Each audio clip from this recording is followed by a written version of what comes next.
Now most of our pipettes just have a TD line, and you should probably assume that they're all TD. If you look up here, this still has a TD marking up on the label. But pay close attention to TD versus TC on your glassware. Well, that's really about all there is when you're using a pipette. There are a couple little things. You saw when I was dispensing this liquid, I covered the top with my index finger. If you're flexible and dexterous enough to do that, great. Some people find it a little easier to cover it with their thumb. I actually cover it with my thumb most of the time. But whatever you're going to do, draw the liquid up past the calibration line, get this bulb off, and cover the top and let the liquid slowly drain down to your calibration line. Then touch the side of your container to get rid of the last hanging drop, dispense into whatever you're going to dispense into. But we said volumetric glassware is good for delivering a certain amount. That's our TD glassware. We said it's also good for making a known amount of solution. Now, we could do that with this pipette because it's got both a TD and a TC line, but 8 milliliters in a pipette probably isn't the most convenient way to do that. So we've got another type of volumetric glassware. Our other volumetric glassware, I've got a couple of them over here, are volumetric flasks. So let's take a quick tour of what a typical volumetric flask looks like. So here's our volumetric flask. Let's start at the top on this one. So we've got some type of a closure. This particular volumetric flask has this little red stripe to make it easier to see the calibration line. So there's our calibration line on the neck of the flask. And as I keep going down, well, I get to the important information. I've got a 250 milliliter volumetric flask. And let's take a look right there. It tells us that this is plus or minus 0.12 milliliters. That's pretty good for measuring 250 total milliliters of total volume. So probably not a bad idea to think about what that is in a percent error. That'll help you out. Up here, this is a little ST16. That tells us the size of the stopper that fits into the opening at the top. And again, number made in the USA by, in this case, Pyrex. And it's Class A. And what does it say right there? It says that this is a TC piece of glassware, because this is calibrated so that when you fill it up to that calibration line, this will contain 250 milliliters plus or minus 0.12 milliliters. So volumetric flasks are good if we want to make a known volume of solution. The one thing we've got to be careful of here is volumetric flasks are not good at dispensing that volume, because again, they're calibrated to contain. If I fill this up to the calibration mark and dump it out, I will not have delivered 250 milliliters.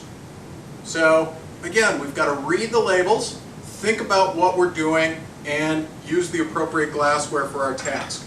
So I'm going to use this 50 milliliter volumetric flask.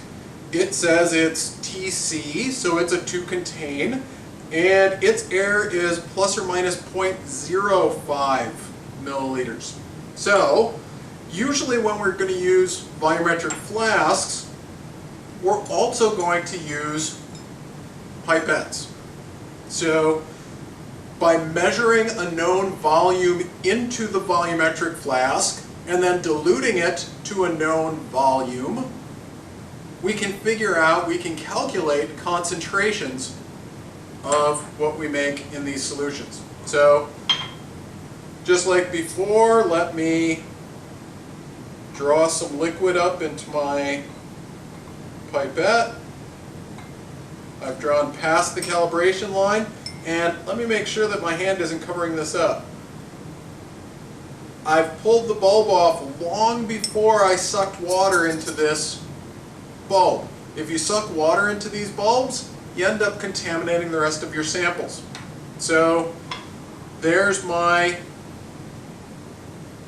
pipette. I'm going to drain, and you see I'm using my thumb this time. I'm going to drain down to the calibration line.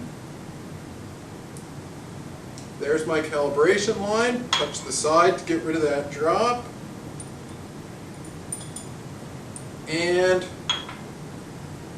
drain. You see this pipette is shaped a little bit differently, but it works exactly the same way. Touching that to the side, and it just stopped delivering, but there's still a little bit of green left over. It's supposed to be in there. So now I've delivered 5 milliliters of liquid into this volumetric flask. Now I just need to dilute it up to the calibration line. So let me grab some water.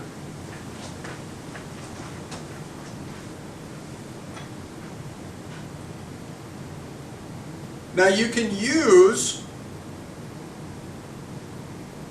a squirt bottle from in your drawer to fill this, but what if you go past the line? If you go past the line, well, you have to throw this away and start over. So I usually like to fill most of the way up using a squirt bottle when I don't have to be all that precise, but then it's usually a good idea to switch from using a squirt bottle to using an eyedropper. So let's see if I can get a little closer. That's a little bit closer, and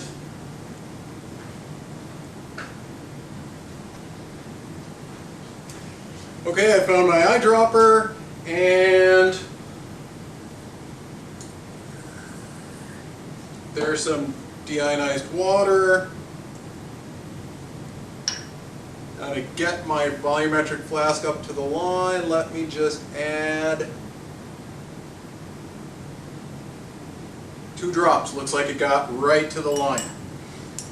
So now I can put the stopper in, and usually the easiest way to mix these is to just invert them and let the bubble do the work for you. So invert this 3 or 4 times, and now we've got a nice homogeneous solution that has a volume of 50 milliliters. That's volumetric flasks.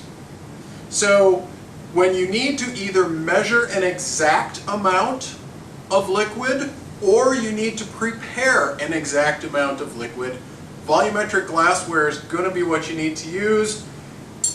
For dispensing liquid, you want to use a TD, a to-deliver piece of glassware like a pipette. For measuring total volume of solution, you want to use a TC, a to-contain piece of glassware like a volumetric flask.